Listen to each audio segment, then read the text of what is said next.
বগুড়ায় ট্রাক চাপায় ব্যাটারি চালিত ভ্যানের চালক সহ ৫ যাত্রী নিহত। আইনি প্রক্রিয়া শেষে মরদেহ পরিবারের কাছে হস্তান্তর।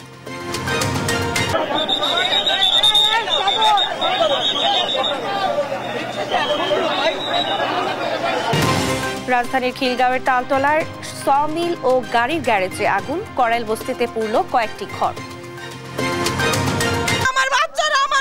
ঘুম পাতাইতাছি, হঠাৎ শুনি চিৎকার হইতাছে, আগুন লাগছে, বাইরে দিয়ে আমার মা সব শেষ, আর কিচ্ছু বাঁচাইতে না, একটা সুতো আবার করতে পারি না। ঝিনাইদহে দুর্বৃত্তের গুলিতে ৩ জন নিহত। একসময় রক্তাক্ত জনপদ কুষ্টিয়ায় আবারও সক্রিয় চরমপন্থীরা। পুরা আসি ৪-৫ জন আমার মাথায় বন্দুক ধরে ফোনটা কেড়ে নিয়ে করছে যে পায়ে গুলি কর, পায়ে গুলি কর। সুস্থভাবে একটা ব্যবসা যদি না করতে পারি তাহলে আমরা কি করে খাবো? ময়মনসিংহে out of school children education প্রকল্পে হরিলুট। কর্মকর্তাদের দুর্নীতি, ৯ মাসের বেতন পায়নি শিক্ষকরা। ২১ বছর ধরে বন্ধ বরিশাল পাবলিক লাইব্রেরি। সংস্কার না করায় পরিণত ধ্বংসস্তূপে, শিক্ষা প্রসারে পুনরায় চালুর দাবি। ব্রাজিলে রিভেইরাও শহরে বাস ট্রাক সংঘর্ষে ১২ শিক্ষার্থী নিহত। এই ঘটনায় আহত হয়েছেন আরো ১৯ জন। এবং চ্যাম্পিয়ন্স ট্রফিতে আফগানিস্তানকে ১০৭ রানে হারালো সাউথ আফ্রিকা। রিকেলটনের সেঞ্চুরি।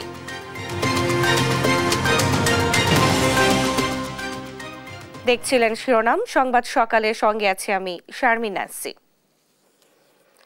এবারে বিস্তারিত। বগুড়ায় ট্রাকের চাপায় ব্যাটারি চালিত ভ্যানের চালক সহ ৫ যাত্রী নিহত হয়েছেন। শুক্রবার রাত ৮:৩০ জেলার দুপচাচিয়ার নওগাঁ বগুড়া আঞ্চলিক সড়কে এই মর্মান্তিক দুর্ঘটনা ঘটে।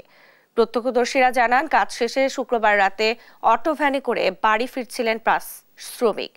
মূল সড়কে ওঠার সময় ভেঙে যায় ভ্যানের এক্সেল। পথে গরু বোঝাই ট্রাক ভ্যানটিকে চাপা দিলে ঘটনাস্থলেই প্রাণ হারান মোজাহার, সাদিকুল ও শহীদুল নামের ৩ জন শ্রমিক। পরে চিকিৎসাধীন অবস্থায় মৃত্যু হয় ভ্যান চালক ময়েন সর্দার ও যুবক মেজবাউল হক স্বাধীন। পুলিশ জানায়, ঘাতক ট্রাক পালিয়ে যাওয়ায় জব্দ করা যায়নি। নিহতদের মরদেহ আইনি প্রক্রিয়া শেষে পরিবারের কাছে হস্তান্তর করা হয়েছে।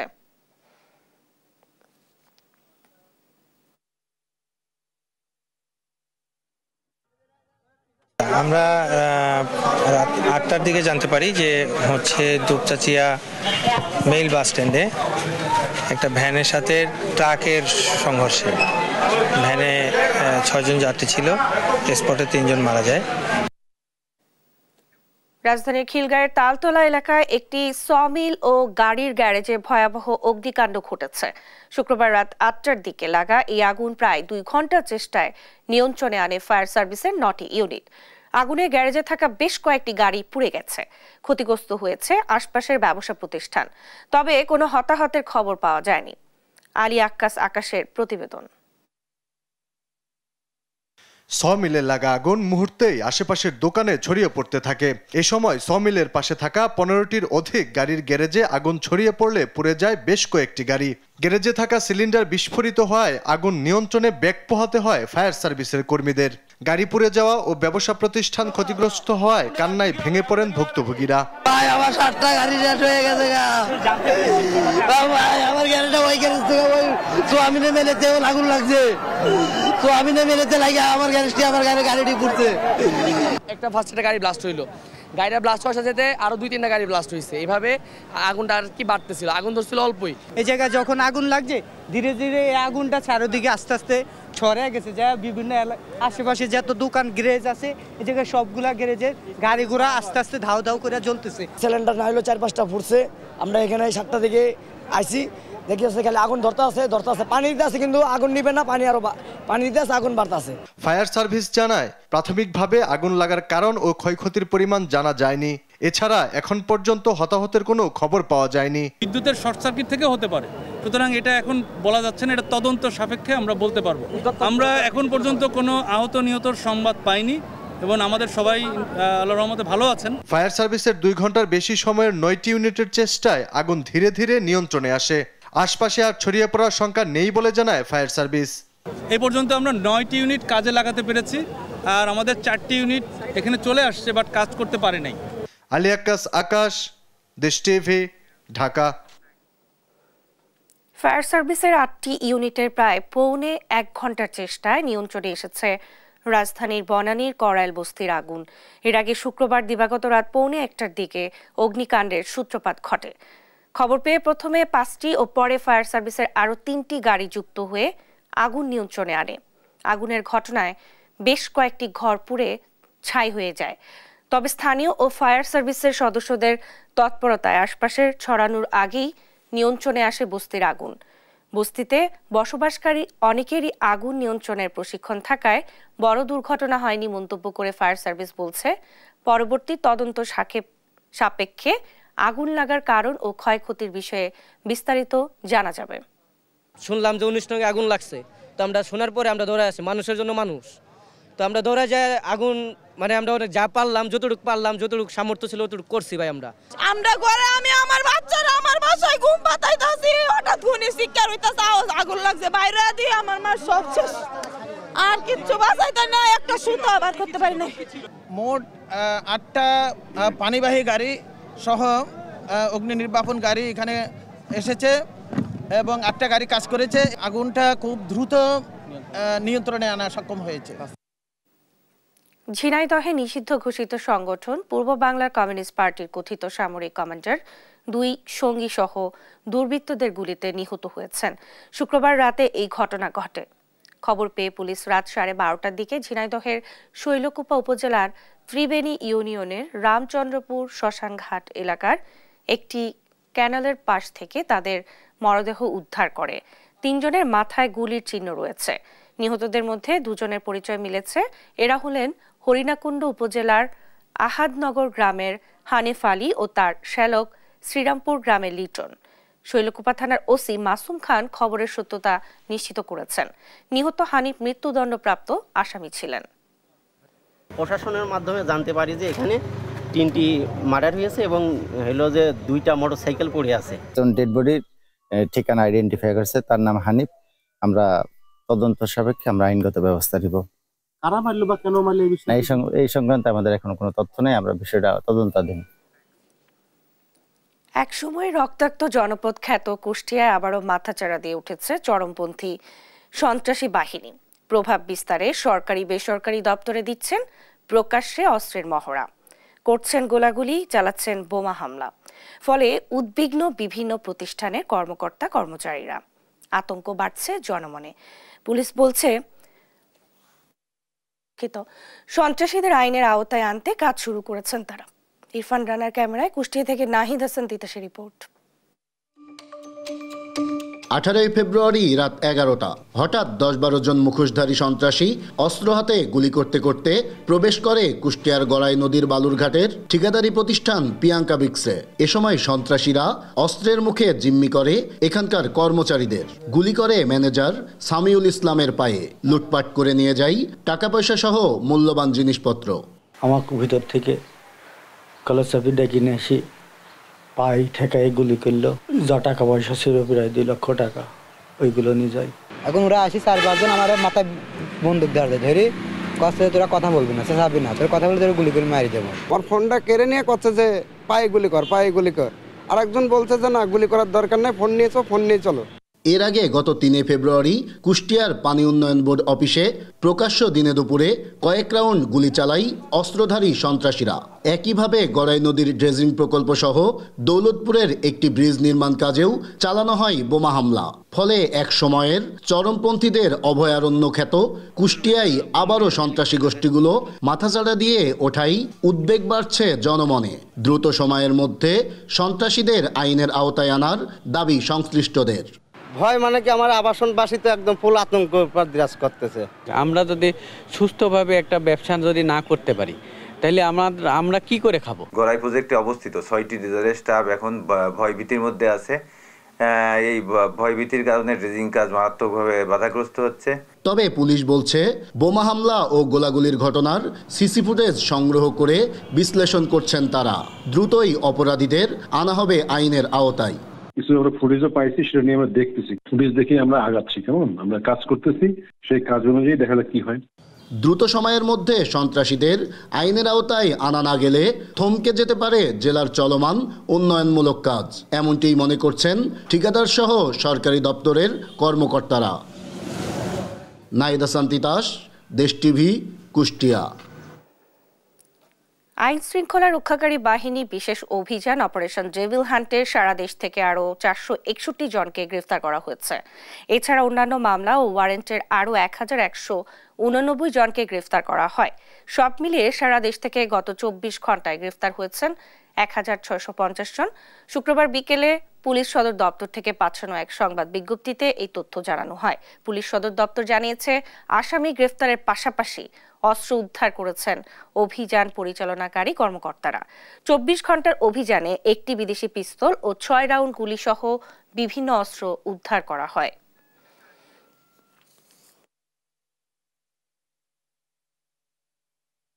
ভাষা আন্দোলনের মধ্য দিয়েই অসাম্প্রদায়িক গণতান্ত্রিক ভাষাভিত্তিক জাতিসত্তা ও রাষ্ট্র ব্যবস্থা গঠনের ভিত রচিত হয়েছে বলে মন্তব্য করেছেন অন্তর্বর্তী সরকারের প্রধান উপদেষ্টা ডক্টর মোহাম্মদ ইউনূস।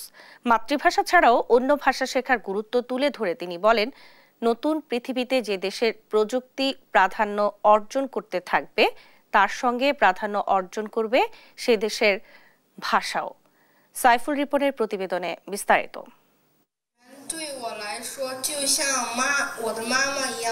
আন্তর্জাতিক মাতৃভাষা ইনস্টিটিউটে আন্তর্জাতিক মাতৃভাষা পদক প্রদান অনুষ্ঠানে প্রধান অতিথির বক্তব্য রাখেন অন্তর্বর্তী সরকারের প্রধান উপদেষ্টা ডক্টর মোহাম্মদ ইউনূস। সকল মাতৃভাষা উন্নয়ন ও সংরক্ষণের জন্য প্রতিজ্ঞাবদ্ধ হলাম। তিনি বলেন, রাষ্ট্রীয় ভাষা হিসেবে বাংলাকে স্বীকৃতির দাবিতে আত্মত্যাগের ঘটনা নজিরবিহীন। রাষ্ট্রভাষা বাংলা চেয়ে আন্দোলন মাতৃভাষার মর্যাদা রক্ষার জন্য সূচিত হলেও এর মূল চেতনা ছিল স্বাধিকার প্রতিষ্ঠার।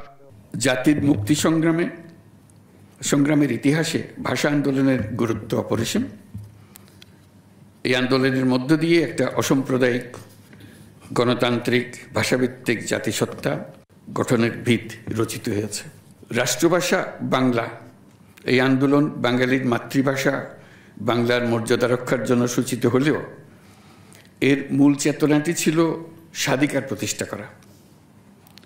তা ছিল বাংলার রাজনৈতিক, অর্থনৈতিক ও সাংস্কৃতিক মুক্তির আন্দোলন।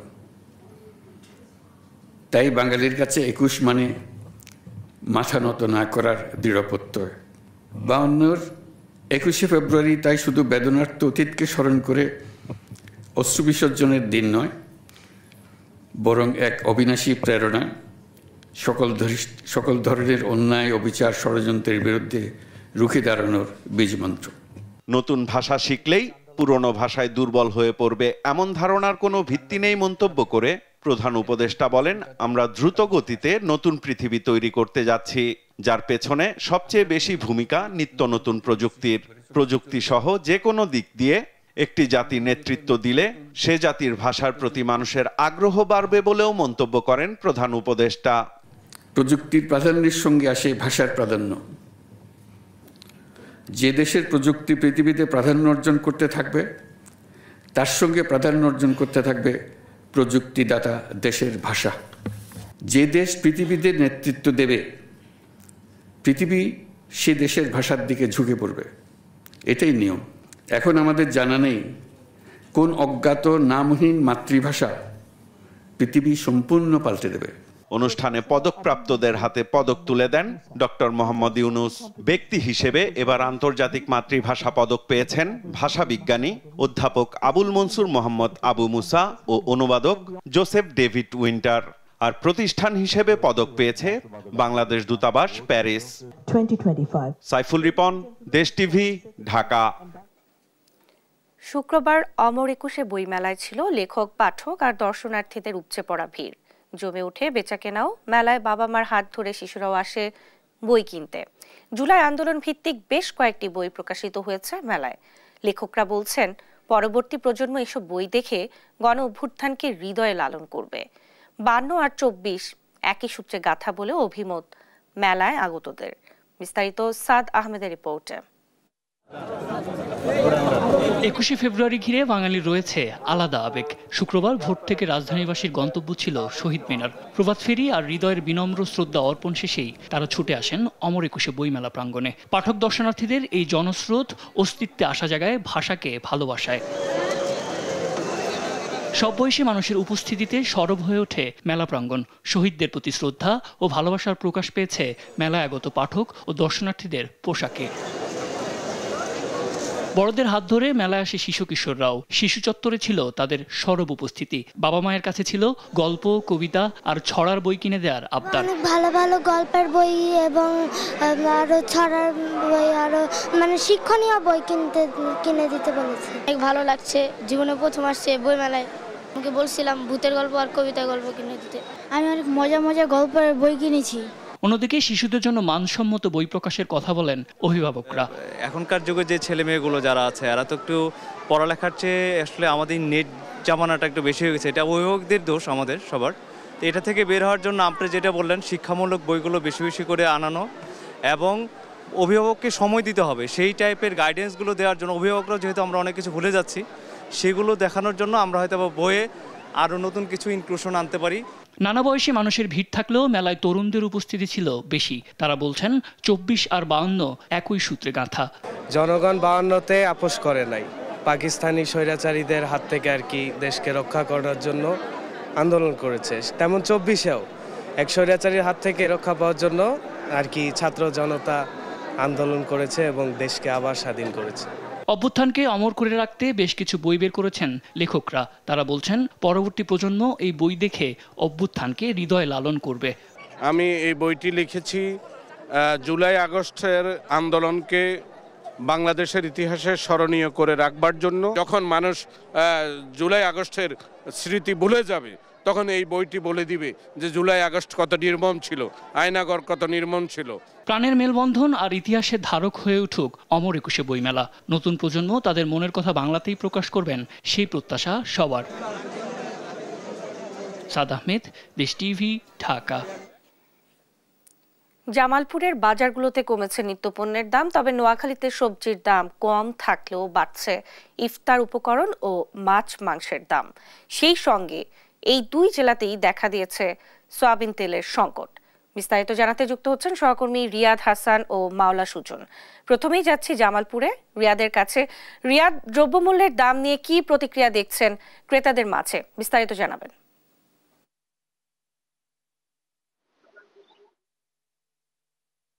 ন্যান্সি, ধন্যবাদ আপনাকে। আসলে যেমনটি বলছিলেন যে আমি বর্তমানে অবস্থান করছি জামালপুর পৌর শহরের যে সকাল বাজারটি রয়েছে সেই বাজারে। আমরা সকাল থেকে এই বাজারে ক্রেতা এবং বিক্রেতাদের সাথে কথা বলেছি এবং কথা বলে যেটা জানতে পেরেছি যে আসলে নিত্য প্রয়োজনীয় যে পণ্যগুলো রয়েছে এই পণ্যের দাম কিছুটা কমেছে। আমরা যদি একটু বলি যে আজকের বাজারে সবজির দাম যেটি আমরা দেখছিলাম যে এই বাজারে ফুলকপি রয়েছে, আমরা জানেন যে ফুলকপির দাম কিন্তু একদম তলানিতে নেমে গিয়েছিল। সেই ফুলকপির দাম কিছুটা একটু বেশি বৃদ্ধি হয়েছে, 5 টাকা থেকে 10 টাকা। এছাড়া বিভিন্ন যে পণ্য রয়েছে যেমন আলু রয়েছে, আলুর কেজি আমরা দেখেছি যে পাইকারি বাজারে এই আলুর দাম হচ্ছে 15 থেকে 16 টাকা এবং খুচরা বাজারে তারা বিক্রি করছে 20 টাকা করে। আমরা দেখেছি পেঁয়াজ কিন্তু 38 টাকা করে এবং 40 টাকা করে এর মধ্যেই বিক্রি করছে খুচরা বাজারে। আমরা দেখেছি যে রসুন কিন্তু দেশি যে নতুন জাতের যে রসুনটি রয়েছে সেটি কিন্তু বিক্রি হচ্ছে 100-110 টাকা দেশি রসুনটা, এবং বিদেশি রসুন যেটি রয়েছে সেটি কিন্তু চায়না যে রসুনটি রয়েছে সেটি 230 থেকে 40 টাকা বিক্রি হচ্ছে। আমরা দেখি যে টমেটো কিন্তু 10 টাকা করে বিক্রি হচ্ছে এবং এছাড়া আরো যে নিত্য পণ্য রয়েছে সেগুলোর দাম কমের মধ্যে রয়েছে, তেমনটি বৃদ্ধি পায়নি। আমি যদি আপনাদের একটু বলি যে আসলে মাছ মাংসের বিষয়ে, এই মাছের বাজারে আমরা গিয়েছিলাম, আমরা এখানে দেখেছি যে আসলে কার্প জাতীয় যে মাছগুলো রয়েছে সেই কার্প জাতীয় মাছগুলো 180 টাকা থেকে 200 টাকা। আমরা শুনেছি যে আসলে 20 টাকা করে কমেছে এই মাছগুলো। এবং এছাড়াও আমরা দেখেছি যে রুই মাছও আমরা দেখেছি গত সপ্তাহের চেয়ে এই সপ্তাহে দাম কিছুটা কমে 180 টাকা থেকে 200 টাকার মধ্যেই বিক্রি হচ্ছে। মাছ মাংসের বাজারে আমরা গিয়েছিলাম, সেখানে দেখেছি যে মাংসের যে বাজার রয়েছে গরুর মাংসের দাম আগের মতোই রয়েছে, গরুর মাংসের দাম আগের মতোই রয়েছে 750 টাকা এবং খাসির মাংসর দাম আমরা যেটি দেখেছি যে 1100 টাকায় রয়েছে, এটির দাম অপরিবর্তিত রয়েছে।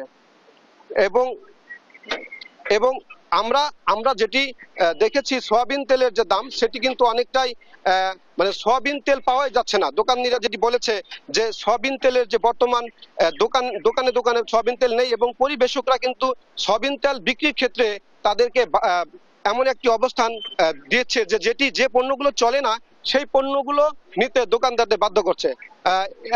জামালপুর থেকে ছিলাম, আমাদের সহকর্মী মাওলা সুজন রয়েছে নোয়াখালীতে, আমরা সরাসরি চলে যাব সুজনের কাছে। ধন্যবাদ রিয়াদ আপনাকে। আপনি যেমনটি জামালপুরের বাজার পরিস্থিতির কথা বলছিলেন, তা আমি যদি আপনার মতো বলতে হয় যে নোয়াখালীতে কিন্তু রমজানকে সামনে রেখে কিন্তু যে সোয়াবিন তেলের তীব্র সংকট রয়েছে নোয়াখালী বাজারে। তো আমি এখন দাঁড়িয়ে আছি নোয়াখালী পৌর বাজারে, এটি নোয়াখালী শহরের একমাত্র খুচরা বাজার হিসেবে পরিচিত। তো এখানে যে সকাল থেকে যে বিভিন্ন ব্যবসায়ীর সাথে কথা বলে যেটি জানতে পেরেছি যে বাজারে কিন্তু সোয়াবিনের তীব্র সংকট রয়েছে। বোতলজাত সোয়াবিন যেটি বলতে বোঝায় সেটি আসলে বাজার থেকে একদম উদাও হয়ে গেছে। তারা যারা বিভিন্ন যে কোম্পানির যে বিক্রয় প্রতিনিধি আছে তাদের কাছে ধর্ণা দিয়েও কিন্তু তারা বোতলজাতকৃত যে সয়াবিন তেল রয়েছে সেটি পাচ্ছেন না। আর যদি সেটি পেয়েও থাকেন চাহিদার তুলনায় একেবারেই কম। তো বিক্রেতারা বলছেন যে আসলে যদি নিতে হয় তাদেরকে, যেমন উদাহরণ হিসেবে বলেছেন ব্যবসায়ীরা যে যদি 1 কার্টুন বা 5 বা 6টি যে যদি সয়াবিন তেল নিতে হয় তার সাথে তাদেরকে নিতে হবে 5 কেজি করে যে চিনি গুঁড়া, চাল অথবা আটা। কিন্তু সাধারণ ক্রেতা বা খুচরা ক্রেতা যারা রয়েছে তারা কিন্তু এই সয়াবিন তেলের সাথে আটা অথবা চাল নিতে কিন্তু তারা নারাজ।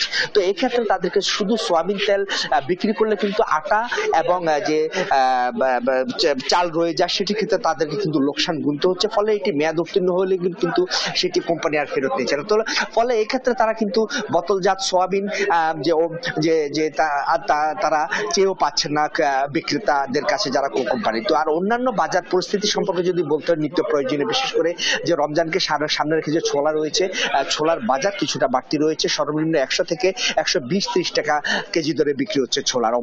অন্যদিকে যে পেঁয়াজের যে ডাল আমরা বলে থাকি সেটিও কিন্তু 100 থেকে 120-30 টাকায় বিক্রি হচ্ছে নোয়াখালী খুচরা বাজারে। অপরদিকে কিন্তু যে সবজির বাজার একেবারেই নিম্নমুখী রয়েছে, দিন দিন সবজি কমছে। বাজার কিন্তু এখনো শীতকালীন প্রচুর সবজি রয়েছে, সেক্ষেত্রে সবজির সরবরাহ থাকা কিন্তু সবজির বাজার মোটামুটি স্থিতিশীল পর্যায়ে রয়েছে। কিন্তু মাছ এবং মাংসের বাজার অস্থিতিশীল পর্যায়ে রয়েছে।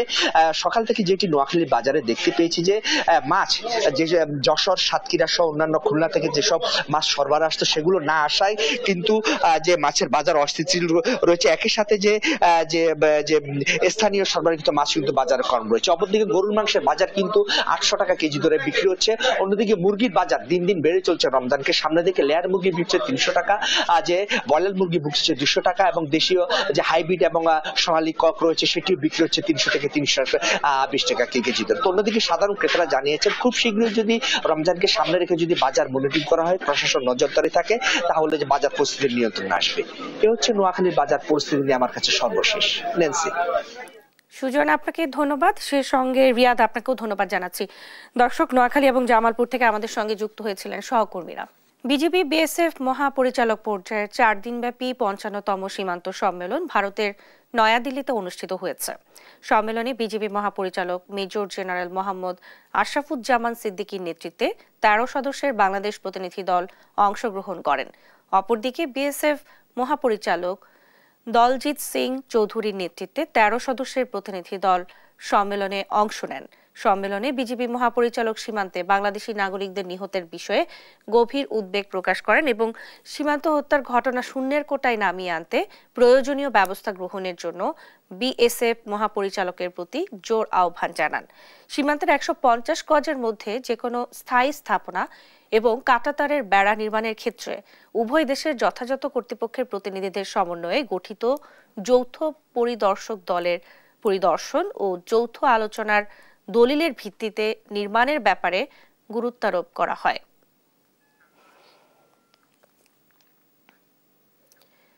ঝরে পড়া ও পথ শিশুদের আলোর পথ দেখাতে 2021 সালে ময়মনসিংহে out of school children education কার্যক্রম শুরু করে শিশু প্রতিভা বিকাশ কেন্দ্র নামের একটি এনজিও। তবে উপানুষ্ঠানিক শিক্ষা বোর্ড পরিচালিত প্রকল্প সংশ্লিষ্ট ব্যক্তিদের বিরুদ্ধে অনিয়ম দুর্নীতির অভিযোগ উঠেছে। গেল বছরের ডিসেম্বরে 4 বছর মেয়াদী প্রকল্পের কার্যক্রম শেষ হলেও 9 মাসের বেতন ও বাড়ি ভাড়া পায়নি শিক্ষক সুপারভাইজাররা। সহকর্মী ইলিয়াস হোসেনের তথ্য ও ছবিতে আরো জানাচ্ছেন AH হিমেল। ময়মনসিংহে 2021 সালে out of school children education কার্যক্রম শুরু করে শিশু প্রতিভা বিকাশ কেন্দ্র প্রকল্পে শিক্ষক সুপারভাইজার নিয়োগের ঘুষের অভিযোগ উঠেছে। তাছাড়া শিক্ষার্থীরাও শিকার হয়েছে নানা অনিয়মের। সাবেক স্বরাষ্ট্রমন্ত্রী আসাদুজ্জামান খান কামালকে প্রধান উপদেষ্টা করে নির্বাহী পরিচালক আব্দুল্লাহ নোমান ও চেয়ারম্যান ঢাকা মহানগর উত্তরের ছাত্রলীগের সাবেক সভাপতি সৈয়দ মিজানুর রহমান হাতে নেই কোটি কোটি টাকা। শূন্য ছাড়াও কেউ নদী পারে, কেউ অমুকখানে যাইতেছে, এইভাবে প্লানের লেখাপড়াটা হইতেছে না। গাড়ি ভাড়ার অত দেওয়ার মতো কম নাই, এই কারণে কি করাম বাসাতে রেখে দিচ্ছি। অনিয়ম করে ওরা খবর করে বিভিন্ন সিস্টেম দিয়ে টাকা পয়সা দিয়ে স্বরাষ্ট্রমন্ত্রী নিজে ইনফ্লুয়েন্স করে এতগুলো কাজ 100 কোটির মতন কাজ ময়মনসিংহ ডিস্ট্রিক্টে নিতে এককভাবে। বেতন বাড়ি ভাড়া না পাওয়ায় বিপাকে পড়েছেন 590 জন শিক্ষক এবং 45 জন সুপারভাইজার। 2024 সালে জানুয়ারি থেকে ডিসেম্বর পর্যন্ত এই 12 মাসের কোনো বেতন, ঘর ভাড়া, সোশ্যাল বেনিফিট, উপকরণ কিচ্ছু পাই নাই। আন্দোলন করছি, আমরা দরখাস্ততে সাইন পর্যন্ত করছি নানান জায়গায় অভিযোগ দিব বলে, সেই অভিযোগেরটাও আমরা কোনো ভ্যালু পাই নাই। বিনা টাকা পয়সায় যেন পড়তে পারে। হ্যাঁ, কিন্তু এখানে আমরা যখন স্কুলগুলো শুরু করছি তারপর থেকে দেখে বাচ্চাদের একটা বাচ্চা আমাদের এরকম সুযোগ সুবিধা পায় নাই। বাড়ি ভাড়া 5,000 টাকার মধ্যে শিক্ষকদের 2,500 টাকা দেওয়ার কথা স্বীকার করেন শিশু প্রতিভা বিকাশ কেন্দ্রের সিটি ম্যানেজার। এডি স্যার পর্যন্ত বেতন এইটা আসছে, চেক আসছে। ভাড়া এই আপনার 5,000 টাকা ভাড়া ঘরে, সেক্ষেত্রে ওই যে ভ্যাট ট্যাক্স বাদ দিয়ে এটা প্রধান নির্বাহী মহোদয় যেভাবে দেন। নজরদারির অভাবে প্রকল্পের সফলতা আসেনি বলে জানিয়েছে জেলা উপানুষ্ঠানিক শিক্ষা বোর্ড। দুই দিক থেকেই আছে যে আমাদের যদি ইয়েটা থাকতো, অর্থটা যত সময় সার হতো, এটাও আমাদের একটা ত্রুটি আছে আমি মনে করি। আর হলো মনিটরিংটাও সেভাবে হয় নাই। কাগজে কলমে 590টি কেন্দ্রে 12,598 জন শিক্ষার্থী অধ্যয়ন দেখানো হলেও বাস্তবে এর অর্ধেক শিক্ষার্থীর কোনো হদিস পাওয়া যায়নি। নিউজ ডেস্ক, দেশ টিভি। 21 বছর ধরে বন্ধ বরিশাল পাবলিক লাইব্রেরি। সংস্কারের অভাবে গ্রন্থাগারটি পরিণত হয়েছে ধ্বংসস্তূপে। প্রয়োজনীয় সংস্কার শেষে লাইব্রেরিটি পুনরায় চালুর দাবি সচেতন মহলের। শাহিন সুমনের ছবিতে শাকিল মাহমুদের রিপোর্ট। কোথাও পড়ে গেছে পলেস্তরা, কোথাও খুলে নেওয়া হয়েছে জানালা, তালাবদ্ধ হয়ে আছে বইয়ের তাকগুলো। সময়ের পালা বদলেই নষ্ট হয়ে গেছে অধিকাংশ বই। 1985 সালে 14,000-এর বেশি বই নিয়ে নগরীর বান রোডে 58% জমির উপর গড়ে তোলা হয় লাইব্রেরিটি। তবে নানা সমস্যায় 2004 সালে বন্ধ হয়ে যায় এটি। 2012 সালে জেলা প্রশাসককে সভাপতি করে 7 সদস্যের কমিটি নিয়ে লাইব্রেরিটির কার্যক্রম সচল করার চেষ্টাও কাজে আসেনি। ডিসি সে বলছে মেরামত করিয়ে দেবো, কোনো মেরামত তো করতে আসে না, খালি সময় নিতে আসে। সংস্কার করে বই পড়ার মতো পরিবেশ সৃষ্টি করা হলে নতুন পাঠকের সৃষ্টি হবে বলে আশা সচেতন মহলের। একটা লাইব্রেরি যেটার স্থাপনা আছে, পুরানো বইয়ের একটা বিরল সংগ্রহ আছে, সেই লাইব্রেরিটিকে পুনরায় চালু করা, সেটার জন্য খুব বেশি অর্থের বরাদ্দ প্রয়োজন বলে আমরা মনে করি না। এখানে যেটা দরকার সেটা হচ্ছে সরকারের সদিচ্ছা এবং প্রশাসনিক উদ্যোগ। লাইব্রেরিটি পুনরায় চালু ও প্রয়োজনীয় সংস্কারের জন্য দ্রুত ব্যবস্থা নেওয়া হবে বলে জানিয়েছেন জেলা প্রশাসক। এটা আমি একজনকে দায়িত্ব দিয়েছি, ও আমাকে রিপোর্ট করবে, আসার পরে আমি এটা নিয়ে কাজ করব। বরিশাল পাবলিক লাইব্রেরিতে আজীবন সদস্য আছেন 600 জন।